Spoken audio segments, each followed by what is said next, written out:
for him and West Ham, who once again can't keep a clean sheet. Indeed, West Ham 1, Manchester United 1, then it is how it finishes, just to look at what that means at the top of the table. We'll discuss the ramifications at the bottom a little later on, but focusing now, Manchester United sitting fourth in the table, one clear of Chelsea. More on them a little later on. Liverpool, of course, in action later this week with a chance to close the ground between them and a Champions League place. For more, let's welcome in, shall we? Nathan Manua joins us, as does Stewart Robson. So they can't get the 5 in the row, Craig. 1-1's probably about right, isn't it? Yeah, I think so. Certainly wasn't one of the most swashbuckling games under Carrick. There's been a couple of them, but they've had a home crowd behind them. That's really pushed them on. They've played some good stuff. They were a little flat today and didn't quite look as sharp. West Ham obviously fighting for their lives. As later the game went on, they got more defensive. Nuno made some changes. They started camping on the edge of the box. They themselves had a couple of breaks at the end that they could have done better with in the final third. Callum Wilson could have made a better decision or two that could have maybe killed the game off. They didn't, and it was just a brilliant goal from a player who, I think when he came on, struggled with his all-round game, Benjamin Sesko. Yeah. So to see that finish from a player who, every time the ball went up to him, I mean, we were watching games and whatnot, but when the ball went up to him, it was kind of bouncing off him a little bit. To see that finish from that angle, it was one of the best finishes you'll see. I mean, from that perspective, West Ham can say, my God, I mean, we did most things right, and he scored a wonder goal, which he is, but listen, you've got to keep clean sheets. West Ham are not doing it. And Man United, it's, unbeaten, good spirit again, keep them going to the end. So that's another positive for them. And I suppose when you look at is that 5 games you said? I suppose when you look at the 5 games in their totality, from where they were, that's a very good return of points, even though they're playing a side that's currently in the relegation zone. Any cause for concerns today, Robbo, for United? The only thing I would say, in the first half, Manchester United have been playing well because they've been getting the ball forward, they've been playing at a fast tempo, they've had runners in behind. But I was surprised that he played Mbeumo out on the left wing. So Cunha was playing centre forward, but always wanted to come short to receive the ball. Bruno Fernandes was playing quite high, but he only made one forward run, and that was in behind when he lifted it over the goalkeeper. And Ahmad was wide out on the right-hand side. So I was disappointed with the position that Mbeumo was playing, because he's the one player that gives you that threat in behind, keeps making those runs. And because there was nobody running in behind, Manchester United took too long on the ball, were too slow with their passing in that first half, and it allowed West Ham to do what they do quite well, what they have done under Nuno Santos quite well, which was to defend quite deep. They got players behind the ball, and then they tried to play on the counter-attack, as he did at Nottingham Forest. So it was an okay performance from Manchester United, but not the sort of speed and intensity that we've seen from him in the previous 4 games. Well, Cunha's quick, Robbo, isn't he? But he doesn't want to play on the shoulder. He doesn't want to play in behind. He wants to come short. He wants to drift. Absolutely. Where Brian Mbeumo, it's kind of natural for him to play to try and run in behind. If you watched him at the weekend, they went, particularly in the first half of the game, they went long quite a lot when they were pressed, and they went long and tried to go long and over the top from Lamans to Brian Mbeumo.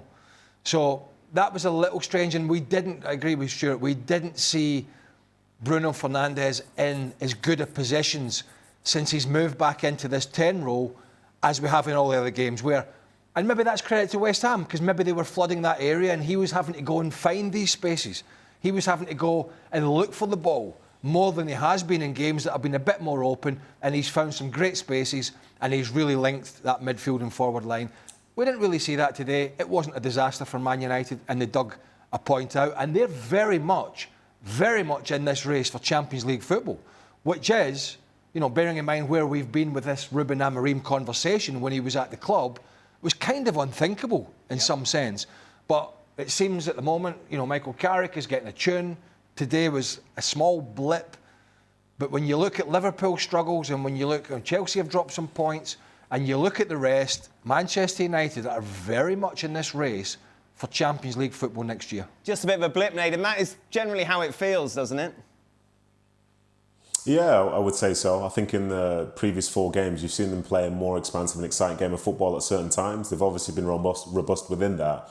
But what I would say is this game against West Ham, because West Ham exist in a blind spot of so many of us, it's very easy to say, well, United should have done better. I think this is a West Ham side that in some ways turned a corner, made that sort of chase to try and survive more interesting. Because I think if United would have played them just a month ago, West Ham had just lost 3-0 away to Wolves and lost 2-1 at home to Nottingham Forest. But since then, we've seen them play well against Chelsea. We've seen them, say, batter Spurs, whatever that means these days, away from home. They've just won 2-0 away at Burnley quite comfortably just the other day. And I think you could hear from the crowd that they were really up for this game and they fancied their chances. So for United, in some ways, it's a reminder of how tough the Premier League can be as such. But as Craig said, they're right in there in the mix for the Champions League places. I think obviously when Carrick came in, there was potential for them to be up there, but they're very deserving of being there. Like, you look at the goal difference, and they've got one of the 4 best goal differences in the league. They are deserving of being in that position. And yes, it's not 5 wins in a row, so the guy has to cut his hair, all that stuff, blah, blah, blah. They're still in the mix, they're in good form, and even though on a day like today they didn't manage to get the win, they still fought to the very end and found a result, and as a consequence, all those fans that travelled down, they still travel back up to Manchester now with a great sense of happiness. It's not perfect, but it still feels like it's heading in the right direction. If you'd have said to Carrick and his crew, can you imagine? Yeah. You'd have said to him, right, here's the job, not giving it to Solskjaer, obviously, here's the job, you've got City and Arsenal, was it Tottenham? I can't remember. Fulham, Spurs, West Ham away. 3 of them at home. You got Arsenal away though. You got West Ham away who are fighting. I give you 13 points. That was a quick maths because I thought I was going to get that wrong there. 4 wins and a draw. He would have rugby tackled whoever it was that was giving it to him and taken those points. Every United fan would have. Absolutely. So that it's been a positive start for Manchester United. It just lacked some sparkle and bubble today, which sometimes can happen. So it finishes at Newcastle 2, Spurs 1. Much needed win for Newcastle, of course, having been on a great run so far in 2026. But for Spurs, it's a complete disaster. And it is a real conversation now about them and the possibility of being relegated. 5 points, the difference between them and West Ham. But to say they're in free fall would be an absolute understatement. Take a look at their results from their last 17 Premier League games. They've won only 2 of them. 9, of course, between them. They've just taken up those 2 victories in those 17 matches. For more, Robbo Nadem still with us. Nadem, they are in a relegation fight. There's no hiding it, is there? Yeah, absolutely. I think the only positive they can take from today was the fact that United scored that goal as late as they did. Because up until that point, with the as it stands thing, it was a 3-point gap between themselves and a team that's in the bottom 3. It's not something we'd expect to be seen from a Spurs side. Well, sorry, let me rephrase that. It's not something that we should be seeing from a Spurs side who are competing in the Champions League. But I think you can see from that run of form, 2 wins in 17 is ridiculous. I think as well, you could see in the game today, Newcastle, especially in that first half, were far and away the better side, which in some ways is alarming given the fact that Newcastle's away form is almost as bad as anyone's in this league. I think it's 2 wins away from home all season. So for them to be on the front foot, to be able to dictate tempo, to take as many corners, shots, like they've come away with 21 shots away from home. It's almost like they've had a field day out there. And I think from the crowd perspective as well, it was a weird atmosphere. I think obviously they were trying to get behind their team, but there was never anything that was sustained long enough for them to really start singing their songs, to start believing in the side. And they'd be like, here's an attack, the attack leads to nothing. And there were a bunch of players who at times are going off almost doing their own individual thing, whether it was Tell, whether it was Colin Wani, whether it was Xavi Simons, and it never felt like a cohesive sort of like group of players coming together to try and do something successfully. So many individual moments were required. And then at the end you hear the boos, and it's not the first time we've seen it, and it might not be the last time either, because, lo and behold, their next game is against Arsenal at home. And I think the only upside for them is the fact that because they've been knocked out of the FA Cup in the 3rd round, they've got 12 days now to get ready for that game, and hopefully for Thomas Frank, get some players back to fitness, because that's going to be one hell of a job in that next match. Have you got 12 days to find a new manager? Get him in quick, and then he's got some time ahead of Arsenal? I don't think they will. I think they'll just stay steadfast. That's kind of the vibes that have been coming out. I think if you ask Spurs fans, they would take a change now, but I think the board have made a decision, and they're probably going to stick with it at this moment in time. There was a couple of good results early in the season, and one of them was at Man City when they won, and you thought, organisation, clever counter-attack, might be something different about Spurs here, and since then there's been nothing. Yeah, the Champions League, they've done great. I don't ask me how. don't ask me how, because they're a terrible team. But apart from that early season, there's been nothing. They've been battered by teams at home. I mean, they've got themselves back in some games that they should never have got back into or been allowed to get back into. And the worry for me is that if the players don't think they're in a relegation battle, I don't know what the mindset is in the dressing room, but if the players in that dressing room think they're, you know, Billy Big Potatoes and they're not in a relegation battle and they're too good for that. I think Don played in a West Ham side. Yeah, there was always too good to go down, wasn't Too good to go down. A lot of good players, and you get dragged into it, and you get dragged into this mediocrity, and you get dragged into this. That you can have momentum in wins and momentum in defeats. It's not really much different, you know. The mentality, you know, when you're winning every time, you think you're going to win, and when you're losing at games and you're not playing well, it's hard to get out of a mindset, well, it's going to happen next week again. But if the players in the dressing room don't understand that they're in a relegation dogfight, they'll be in it quicker than they think, and they'll be closer to the bottom three. They got to understand that playing football's probably not going to get them out of this next 4 or 5 weeks. It's scrapping. Because they're not going to outplay Arsenal next game out. They're going to have to scrap and fight and defend and counter-attack and close the ball down. And if they don't do that, and Forest and Leeds keep picking up points and West Ham keep picking up points, before they know it, they could be in the bottom three. So for me, it's not just, and I know they've got a lot of injuries, but for me, it's a mental side of these players. They're in a position that they don't believe they should be in, because they think they're better than that, but they're in that position. If they don't have the mental fortitude to pick themselves up from defeat after defeat, they'll never get themselves out of this mire. Never. So we're going to learn a lot about these Tottenham players as well as the manager, because they're in a dogfight. And are they the type of players that will get you out of a dogfight? That's the big question. Well, and is it the manager to get you out of a dogfight, Robbo? Yeah, well, the atmosphere at Spurs at the moment is toxic. And I fully agree with what Craig's saying. It's the mental side of the players. But I'm not sure it's complacency. I think they're playing with massive fear now. They go out onto that pitch at White Hart Lane, and the crowd are onto them after 5 or 6 minutes. They're onto the manager. They're playing with massive fear. And in the second half, when they think, oh, there's nothing to lose now, we just throw caution to the wind, and they start playing much better. But when they're trying to do things tactically, which the manager has given them, but there's no way the manager can stay on at Tottenham Hotspur Football Club, because the crowd don't want him. And the crowd don't even want Spurs to win at the moment, because they want him out as quickly as possible. And that's a massive thing for Tottenham supporters to say. They were desperate. I know a couple of producers at ESPN who are Tottenham supporters are desperate for him to go and almost don't want their team to win so they can get him out and start afresh. But that's a dangerous way to go, that's for sure. But Robbo, we've all three of us have played at big clubs. And we've all played under pressure, and we've all had bad results. Nobody never has bad results. You can't just win. There's always a downside. There's always a dark side. There's always a looking at yourself and your teammates in the mirror. If they don't have the ability to handle or absorb the pressure and they're in hiding mode, they shouldn't be playing at that level. Because when crowds bay for whatever it is, you know. And they do. And we had it at Chelsea. And certainly had it at Celtic in front of 60,000. You only had to draw a game, and they wanted to lynch you at that club. That's how passionate they are. What do? Sit in the dressing room and cry.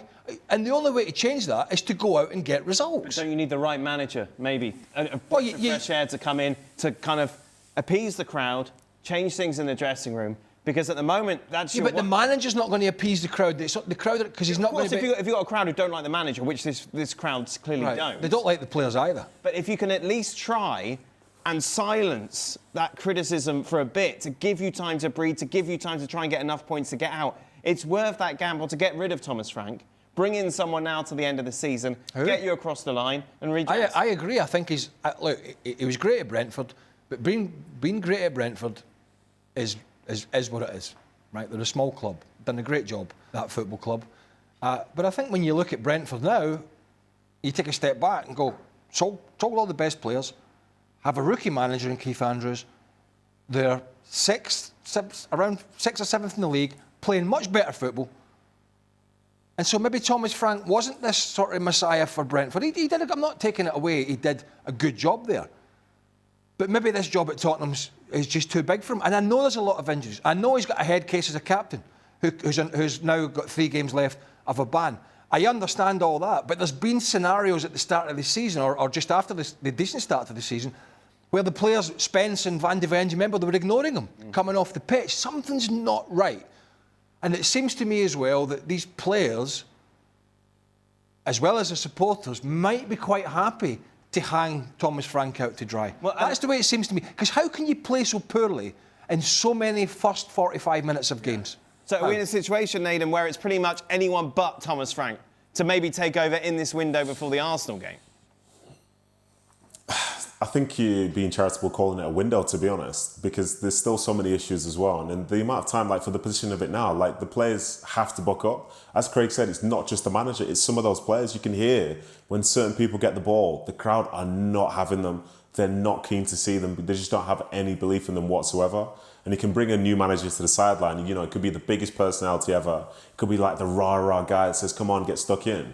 But if players don't marry up to that, then it's not going to work out anyway. I think across all the years, we've seen so many different profiles of manager go to Spurs. You know, somebody that's seen more counter-attacking football like a Nuno. You know, like the dominant guy like a Conte, dominant like a Mourinho. Someone soft like a Frank. You know, you've got Pochettinos. And trying to figure out what the right thing is for that club with those fans and those players has proved to be very, very tricky. And Thomas Frank is here now.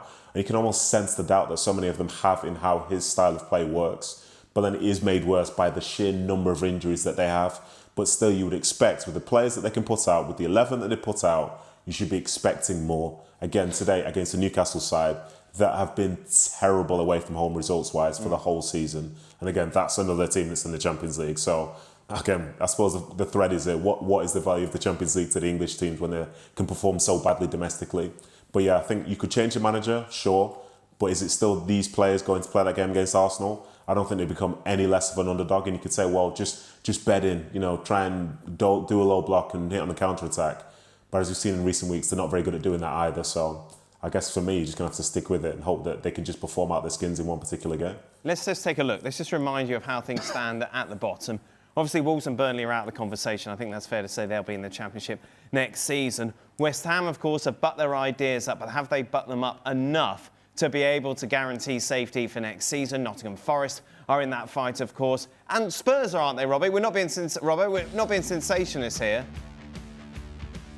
No, absolutely not. If you look at the history, there's always one, or quite often there's one club that halfway through the season they're doing quite well and suddenly they crash. I was at Wimbledon as the youth team coach when they lost their last 19 out of 20 games and they went down from being in 6th in the table. I thought Crystal Palace might be that side this season because they were tumbling until they got their win against Brighton at the weekend. And Tottenham are in a really dangerous situation at the moment. They're not going to beat Arsenal, I wouldn't think. Then confidence will be really low. They might change the manager after that and get a bit more confidence for the crowd, or the crowd might get behind the team a bit more. But at the moment, and Craig said it, when you don't win games, you just don't see where the next win's coming from. How are we going to stop this? How are we going to stop the rot? You know, we're not defending particularly well. We're not scoring enough goals. We're not playing particularly well. The crowd are on our backs. When is the next win coming? And I can't see it at the moment for Tottenham. So they're right in it. What about West Ham, Craig? Have you seen enough from them over the last few weeks to think that they can get out of it, or they will get out of it? They have to find ways to grind out some clean sheets. Right. Points matter. And they got one today, but it could have been 3. But as it goes along, you have to be able to get out the relegation zone. Yeah, wins are great, of course they are. But you have to be out of these games that are where you're getting a bit of a battering. You have to be able to grind out a point. 5 or 6 points here and there are going to make the difference. And if they don't do that, they could go. Forest are a concern at the moment. Now, they're playing Wolves tomorrow, the worst team in the Premier League, and some. But they're not playing well. And they're at home, and the crowd they are baying for blood there. And they have an owner who could pull the trigger at any time. But if they do win, and West Ham win the next game, and if we presume that Arsenal will beat Tottenham, and there's no other way to go at the moment, they could be 2 points. Yes.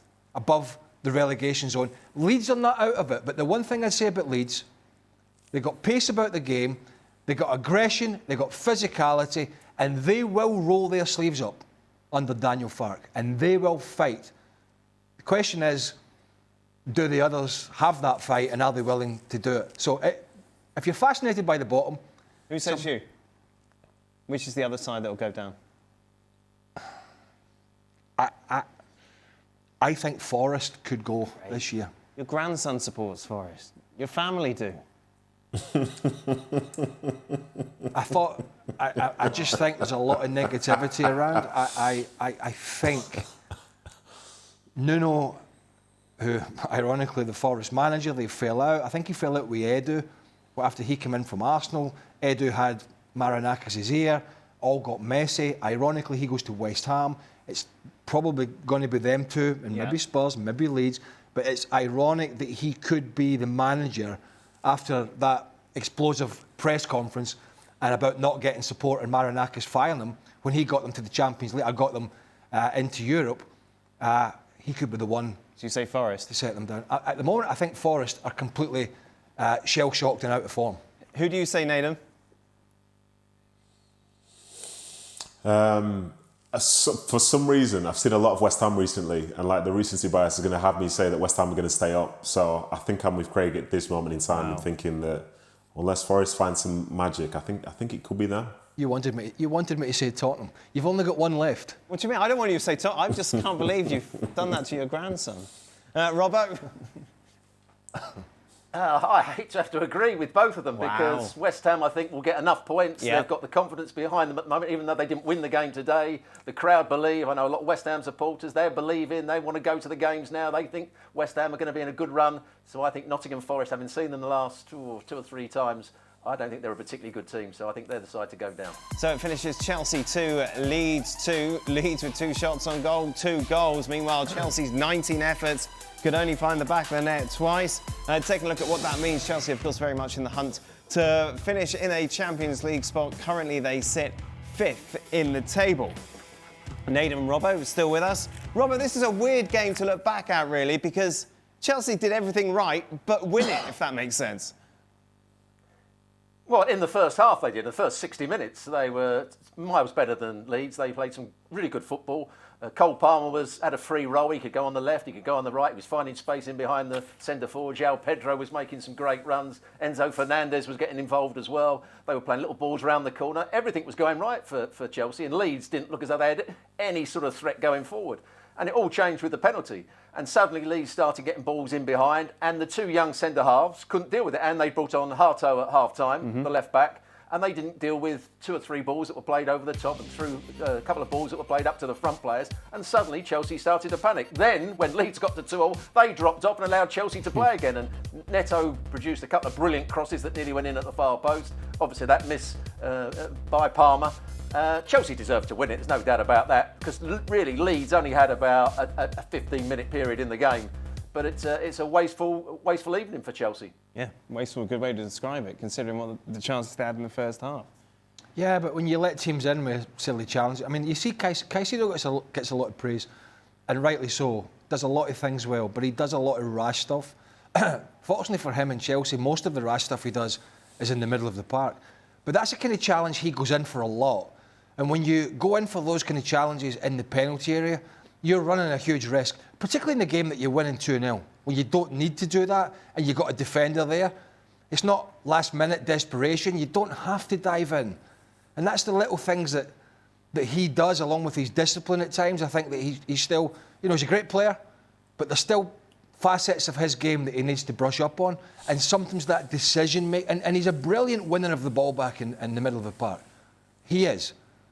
But that doesn't make you a brilliant winner of the ball back in the penalty area. That's where you really have to use your head and think a bit more about lunging into challenges. And that really, as Robbo said, got Leeds back up and running and put Chelsea back, as the subs came on, put Chelsea back on the back foot just a little bit, a back foot that they were never on at any point up until the penalty. So bad decision-making, and then a little bit of nerves, and then a bit of good spell from Leeds. Daniel Farke made some changes, bit of pace and power about the game, and Chelsea threw away, which looked like at one point it was going to be a pretty comfortable 3 points. Manchester City did the right thing, they get rid of that Cole Palmer, Nathan. Oh, it's rubbish, especially with an open goal from 2 yards out. That's why they needed to get rid of him. It's nonsense. But yeah, you know, it's good to see him back and in better health. And obviously he's scored 3 penalties in 2 games. But the fact that he's stepping up with the confidence and doing it, and it seems like his link up with João Pedro is going pretty well so far. They did well in the Champions League a couple of weeks ago, and you can see that they're kind of on the same wavelength. But that miss there, like, with all due respect to Cole Palmer, he looks like his special subject is football in terms of his mind and the way he talks. And him just wrapped up in the net looking all confused is basically that's just such a great picture to just explain just him. The fact that he wasn't able to finish that sums up that game for Chelsea. They should obviously have won. Should never have been 2-2. And they should have just had that as a tap in to see things through. But I suppose that's the Chelsea way. Make it as tricky and as confusing as possible going forward. I dare say if he plays for another 10 years, and he scored some great goals, obviously. You know, free kicks, top corner, you name it. He may never have an easier opportunity ever again in his career to put the ball in the back of the net, and certainly not one to win a match late on at the death. Sure. That's kind of, and I know it took a little bounce as it came across, but we're talking about elite level players here. We're talking about what? I'll be kind to him. 3 yards out, 2 or 3 yards out, and it's quite difficult to scoop the ball from that distance over the bar, and he managed to do it. So you know he's going to be feeling pretty lousy about that tonight. But it's happened to a lot. I've seen it happen to a lot of good players.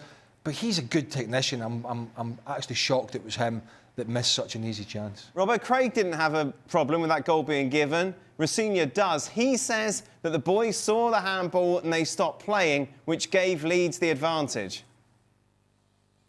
Well, the answer is don't stop playing. You carry on to play to the whistle, don't you? I mean, what a ridiculous comment that is by Liam Rosenior. You know, the players stopped, so it allowed Leeds to go and score the goal. Ridiculous comments. You know, he should be advising his players, he should be having a go at his players for carrying on playing. And they didn't stop anyway. They just didn't defend it very well, as they didn't for that 15 minutes or so. But you also have to question the Chelsea mentality, because quite often, and you know, they've had a fairly structured centre-half partnership.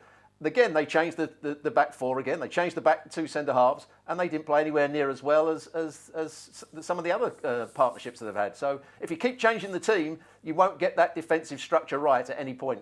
Nademi says they switched off the players because of the handball. Let's be honest. Like, everybody that's played pro, played wherever, you know, played in a park, played jumpers for goalposts. People say play to the whistle. So I think the fact that like the manager of a Premier League team is saying the reason he shouldn't have been given is because his players stopped because they thought it was handball is like, it's a bit ridiculous. I don't get the quirkiness of what he's trying to say in this instance, because the players will know that they can't do that. And ultimately, like, the ref didn't make the decision, so just play on. It's ridiculous, and I think it leads to probably the most stupid goal of the season for me. The fact that the ball's just ricocheting here, someone's throwing himself here, throwing themselves there, and the ball just rolls out to the Leeds player. There you go. So yeah, if it's because they stopped, I guess that's what you deserve. You play to the whistle, or, you know what I mean, don't play at all, come sit on the bench. Well, to be fair, they do have quite a few referees in the team, don't they, Chelsea? They're one of the worst. They love a moan. They're one of the worst. They're not alone, but they're one of the worst. Enzo Fernandez, Caicedo, Cucurella, the list goes on.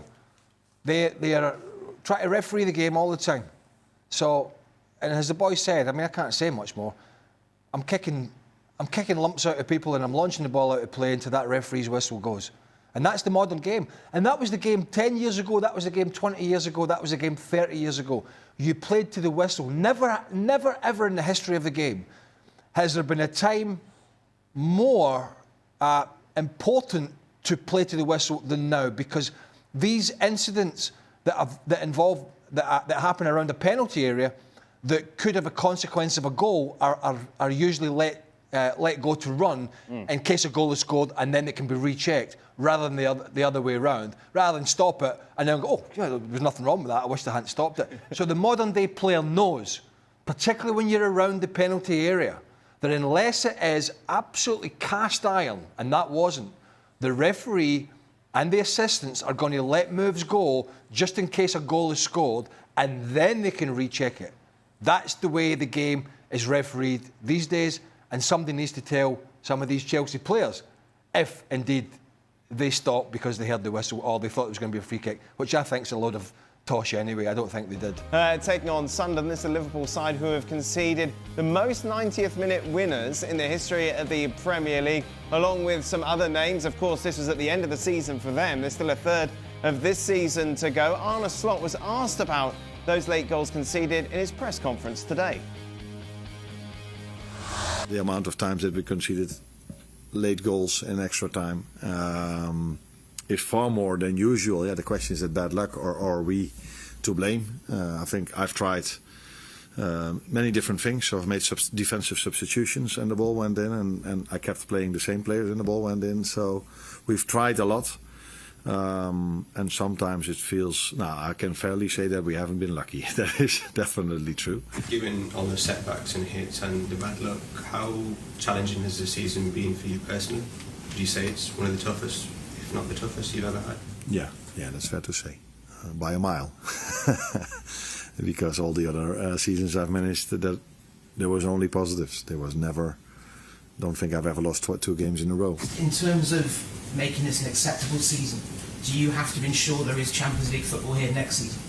Acceptable? Yes. Yeah.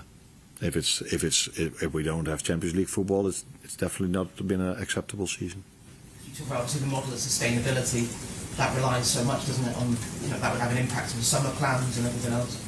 That's what I said. When I arrived here, we could only sign Federico Chiesa, and that was after a Europa League season. So that does have an enormous impact in the way this club is run. So that is clear. Yeah, we are completely aware. I'm completely aware of that. This is Liverpool so far in the calendar year. Just a 1 win, 4 draws, 2 defeats. Obviously, the latest being against Manchester City. What stood out from that press conference, Robbo? That he knows that he's under a little bit of pressure, but he's an honest manager. That's what you can say. He's not trying to disguise it. What he did say is about he tried to make substitutions at the end of games, defensive substitutions, which I disagree with. But then he went on to say, but I've also tried to keep the same team on, and I've conceded goals there. But yeah, his honesty, I think he realises that not everybody's behind him now. If you listen to the supporters, they're not all behind him now. They're sort of looking at Xavi Alonso and things like that. But he needs a good end to the season. I hope he has a good end to the season because I think he's a good manager. He seems a good character. And I'd like to see him succeed because he's the sort of manager you want in the Premier League. I'm going to tell you why they're losing all these late goals. And he's not going to say it. Because he doesn't want to upset his players. And I get that. It's not bad luck. It's bad defending. It's bad game management. It's bad substitutions. That's why you're losing goals. You don't lose goals. You might lose the odd one because somebody scuttles one in, there's a huge deflection, you can't do anything about it. But that's not Liverpool. It's bad defending. And you look at the other teams in the graphic that were losing goals in the 90th minute, they're pretty much all teams that were relegated. Relegation teams, the Watfords, the Southamptons. I think West Ham 21-22. I don't know if they were relegated that season or not. But he's not going to come out and say that. And I get that. He's not going to be saying, well, why are you losing the late goal? And he's going to say, defenders are crap. He can't say that. He just can't because that's just going to be a powder keg in the dressing room. But we know it's not unlucky. They have not managed games. Well, they haven't managed games well for the most part over 90 minutes. In these moments, whether it's for a point or whether it's for 3 points, they haven't managed the game well. And any balls forward that have been, when teams are getting desperate and they're lumping balls into the box, and that's what some teams do, particularly when you've got teams fighting a relegation dogfight, and they can sniff a draw at Anfield. They'll just bung a few people forward and lump it in there. And Liverpool haven't dealt with it. Van Dijk hasn't dealt with it. Konate hasn't dealt with it. Kerkez. You know, all these players, whether it be Gomez or Szoboszlai at right back, I mean, they get caught in the Man City game, and this really, I suppose, in some way isn't his fault, but Szoboszlai is the one that plays Bernardo Silva on side because he's not a natural fullback. And it's not in his instinct to step up like a defender, and he plays everybody on side. So that scenario is not really his fault, but because he hasn't got many other players to play at right back at the moment. But in terms of the other late goals, it's bad defending. And it's Sunderland on Wednesday, Nadim. Of course, a place you know well. And, of course, a team that have won many plaudits, considering what they've achieved so far this season. It's going to be a proper game, isn't it? Yeah, it should be really, really good. I think in the game, Sunderland's game against Arsenal on the weekend, they were really, really competitive. Arsenal had to work hard for that victory. And in the end, it's 3-0 and it feels like it's comfortable, but it was far from that. But I think what I would say is Sunderland at home I think they're still unbeaten. So this Liverpool side going up there, the Sunderland fans will be more than ready for it. You know, they'll be excited to see how the team competes against it. And Sunderland's issues tend to be with creativity, but it's going to be a battle. And as Craig has been saying there, and as you've seen with some of those late goals, sometimes teams are just throwing it forward and they're making it physical. We saw Sunderland score a late goal with Brian Brobby against Arsenal, just a couple of months ago. So as Liverpool arrive, it's going to be physical. There's going to be good football played, I'm sure. We're going to make sure that try and bring Liverpool down to play their game as opposed to Liverpool trying to focus on theirs. And there's going to be a ton of belief that Sunderland can get those 3 points, but we shall see. We indeed will.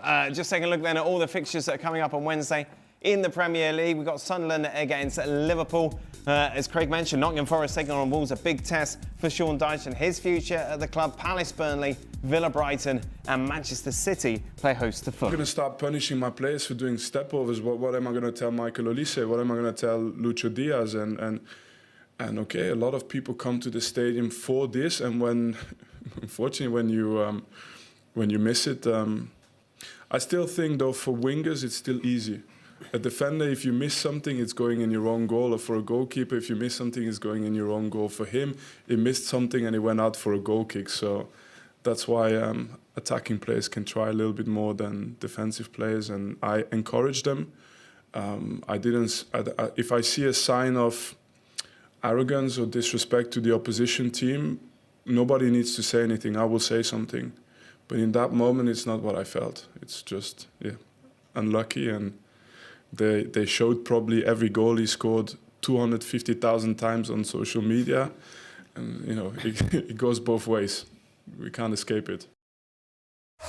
Vincent Kompany there, speaking ahead of Bayern Munich against Leipzig in the quarter-finals. Coverage of that match begins tomorrow at 2:15 Eastern on ESPN+. I think he's wrong there. Okay. Athletic Club taking on Real Sociedad on Wednesday. Then on Thursday, it's Atletico Madrid against Barcelona at the semi-final stages of the Copa del Rey to be played over 2 legs on ESPN+. And Real Madrid are in action against Real Sociedad on Saturday. That's at 3 p.m. Eastern. 2:30 Eastern is when the coverage starts on ESPN+. Why do you think he's wrong? Because I don't think he was at any point trying to beat the defender. He was just chucking step-overs without going anywhere. I just think he was over cocky. Okay. Did that goal, by the way, beat the thing on the Monday, king of the... No, it didn't. Didn't? No, the Soboslai goal didn't. It didn't? No. What Muppets were on yesterday? Why weren't you watching? You should watch. Oh, sorry. Yeah, exactly. Stay tuned. Extra I'll Time watch next. it tonight. Welcome in to the latest edition of Extra Time. Craig Burley is with us in the studio. We also welcome Stewart Robson. Just hearing on that, what do you call that thing? The king of the... King of the pitch. King of the pitch. Yeah. I've done a few, I should know, king of the pitch. Yeah. I've just been... Soboslai did make number 1. It didn't make it through. He didn't? No. Dembele still... No, someone else took over from Dembele. It was like a Roberto Carlos-esque free kick. Remember that from not free kick, sorry, volley from outside the box from back in the day. Kind of. And it was better than Soboslai? Well, I had the deciding vote. Why? Because there was only 3 on. It's something that should never happen. You should never be allowed to be involved. We've had a lot of questions, a lot of comments about the man who has been growing his hair, of course, until Manchester United win 5 in a row. Today was supposed to be the day, and it never happened, obviously, it finishing 1-1 in the end. Nadim, is he ever going to be able to cut his hair?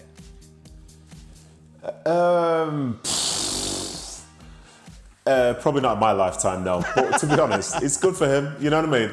He can extend his sort of like fame a bit longer, because when he cuts his hair, everyone will be like, oh, look, here's this actual normal guy. What's he going to talk about now? I know. So yeah, in some ways, I'm happy that he's got the chance to continue chasing it. More power to him. This is right up your alley, isn't it, Robbo? Following this story, I'm sure. Oh, yeah. I mean, I know all about this story. I mean, who cares, really? For someone with no hair, I mean, anything about hair, I don't really want to talk about. What is it again? What's the story? So he's grown his hair. Yeah, no, I've seen a picture. Okay. So obviously for the last 430 days or whatever it is, it's been growing because he made a promise that he was only going to cut it when United won 5 in a row. And it's gone viral. It's very... This is the trouble. Well, no, it's not. It's a nice... Don't be negative about this. It's quite a nice thing. It's not. It's He's not hurting anyone. He's helping people with everything. Let me tell you what it is. It's attention-seeking 2.0. I don't know. I think it's nice. It's nice. The world now is full of attention seekers. I think, but this one seems to be quite a nice one. He seems a nice chap. Yeah, but I'm sure he is a nice chap. He's nothing better to do. Well, he's helping. And go on social media and go, I've still not cut it. As Robbo said, all right, call us a couple of old curmudgeons. Yes, I will. But it's just attention-seeking. I mean, we got the FC Twitter account posting out and all that. Yeah. They got nothing better to do. I'm sure. Post some decent stuff out, for God's sake. People care. People care about clickbait. it. Absolute clickbait. Well, it's not clickbait, is it? Clickbait. No. But anyway, then nothing to do with us. Anyway, another Fergie time. Distance myself from that. Another Fergie time goal. What will it take from Carrick to become the manager next season? Well, I don't know. Look, you have to. You don't get carried away. And I agree with what Saham Shaka said a week or so ago. He said, United here have made such a mess of the last few years, both in recruitment of players and running the club, well, basically just running the club, as well as management appointments. And they have to be ruthless, and Shaka said that. They have to be ruthless. If they turn every stone and they decide that Michael Carrick has done a good enough job, that's their decision. But whilst he is doing a good job at the moment, if that continues to the end of the year, they still have to turn every stone and say, what are our options?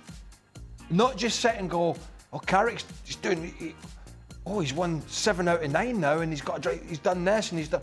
Let's not even look around, which I'm sure they are looking around. I mean, if they're not, people should be fired.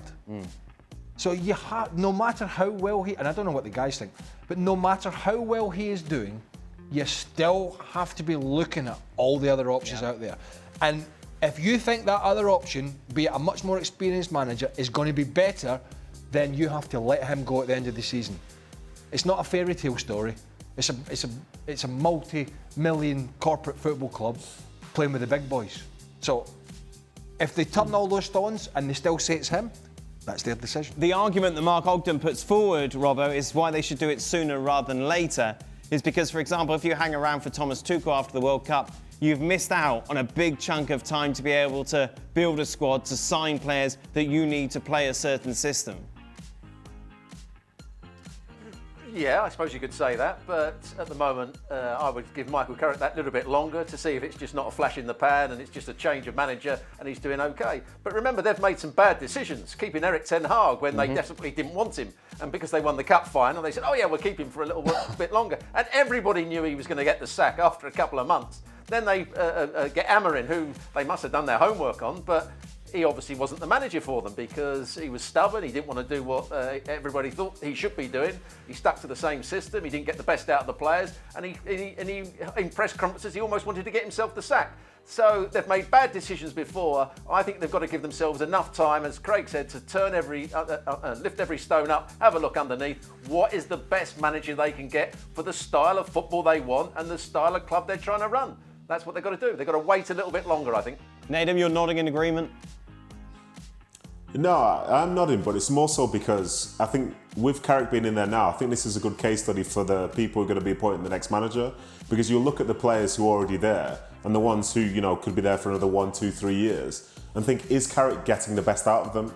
Are the players getting better? And if they are, why is that? What is he doing that's making those players perform to a better standard? If it's about, say, the way he's a head coach or it's about the motivational thing, well, if Carrick's not going to be the best guy going forward, then maybe now they're looking for a manager who also has those traits. Because, for example, you could bring in a dictator for next season and maybe the players' performance will dip, but instead it seems like here's somebody who's coaching the players up to give them a style of play which they like, which they enjoy, which they can buy into. There's a boost in confidence. And it seems more than anything that he's sticking to the football side of things. Maybe that's the profile of manager that they do want next. And if they can't find somebody there's a bigger status than or whatever than Michael Carrick that has that style, then maybe Michael Carrick is your man, because I think it's fair to say that, in these recent weeks, we've seen them play better than we probably have done in perhaps 2 or 3 years. What they don't want is another manager like Amorim who comes in and says, I play 3-4-3 and that's it and all about it.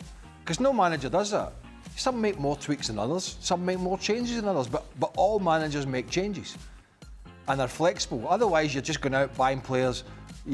you're only buying wing backs because you're always playing with wing backs. You're buying centre halves that are better at playing in a three. It doesn't work like that. Yeah, you have a framework of which you want to work under. Most of it nowadays is a back four. There was a bit of a craze, I would say probably in the mid to late 90s. I certainly remember when I was playing, there was a bit of a craze about back threes, and it went away for a bit, and then it sort of came back. But it feels like most managers play with a back four, and that's the sort of base to go forward, and then they rotate the midfield and the front line in front of that. So that gives you flexibility. What you don't want is another manager that says, I have basically no flexibility. Get me that player and that player, and then when it's not working, he's up the creek without a paddle, and that's where Amorim was. Sticking with United, Robbo, has Sesko demonstrated he's more effective as a super sub or a starter? Craig mentioned it in the show. When he came on, he didn't play particularly well. The ball went up to him 4 or 5 times. He lost control of it. He had got turned and had one shot before he scored the goal. It was a good finish. He hasn't done enough when he's played when he started games. You know, if you're going to be the main centre forward, you've got to run in behind, you've got to hold the play up, you've got to score goals. Has he done that well enough? I don't think so. And Burmo, when he's playing through the middle, has made more dynamic runs. He's been more threatening, and I'm not sure whether he scored more goals, but he's looked a much better player. So at the moment, I think he's a super sub rather than a starter. Yep. Is the new manager phase over for Rosinha, Craig? Oh, hold on a minute. Come on. I mean, listen, I've been a little critical of the sort of rhetoric and the sort of try to bamboozle with certain words. But his results, bearing in mind he's a relatively inexperienced coach. You thought I was going to say a young man. No. I'm staying away from that. His result, yeah, that's a disappointing result. There's no doubt about it, particularly from 2-0 up and at home and against one of the weaker teams, albeit a team that's got a lot of fight in Leeds. But actually, since he's come in, he's had I've got a lot of good results. Absolutely, and they're playing better. First half, they played really good football today. I mean, that's going out the traps way too early. Okay. Nadem, is it really a poor season for City if they can beat Liverpool at Anfield, finish top 8 in the Champions League, and still keep the pressure on Arsenal in 2 major trophies?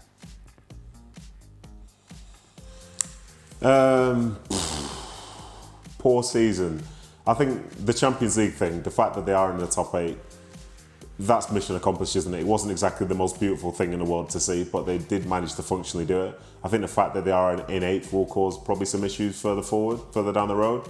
And as for the league itself, I think the fact is they're not in control. If Arsenal win the games that they need to win, and more importantly, win that game against Man City in a couple of months' time, then the title will likely be there. So City aren't favourites in that either. So, this League Cup final against Arsenal could go either way. So in some ways, it hasn't been a vintage Man City season because we've seen so many imperfections, but they're still technically involved. So yeah, I think it's not poor. I just don't think it's got the same sort of energy behind it right now as, say, we've seen in other years where they finished the season off really well.